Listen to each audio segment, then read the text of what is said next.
is a project by Aaron Toole, who was, he was a United States Marine who served in Desert Storm, the first Iraq War in the 90s.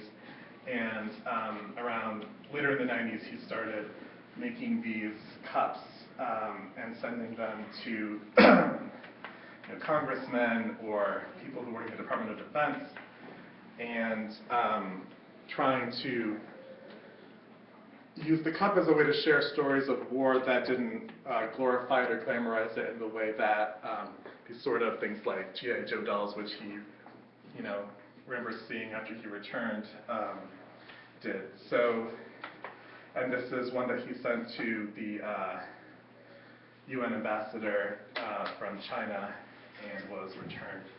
And he didn't open the returned one, so he has a picture of it here. And he also sent some cups to our open call, which you can see upstairs. They're really beautiful. Yeah. So, in case you don't get the full experience from the image here. Do you have a question? Or?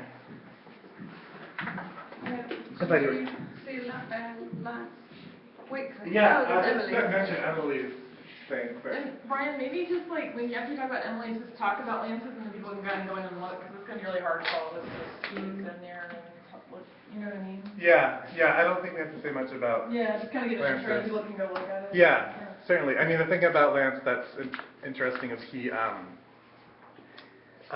traveled to the points where the first transatlantic fiber optic cable surfaces.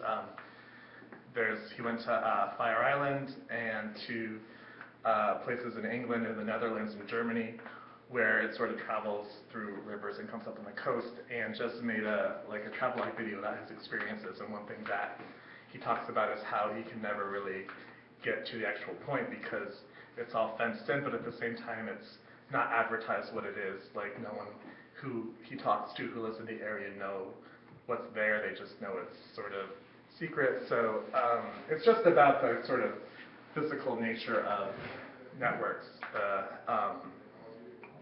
and himself as a sort of body that's trying to travel along the path that the information travels.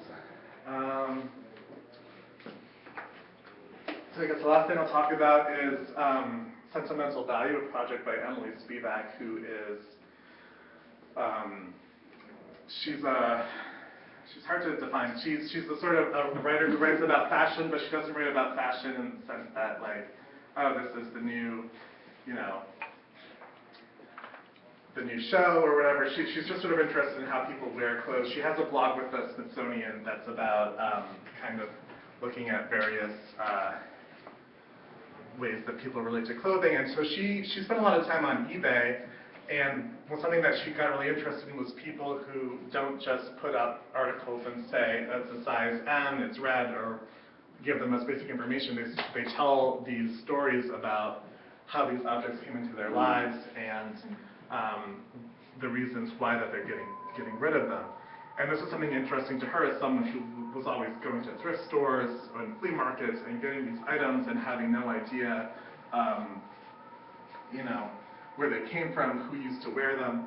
And so she thinks of eBay as a way of, like a database where the history of articles of clothing can be saved and tagged. And so she started actually buying some of these items from their sellers and maintaining this collection of objects. So these are pink Versace jeans that apparently used to belong to Jessica Simpson. And this is a 19th century bronze gown. This is really fun. I will encourage you to come up and read these stories later.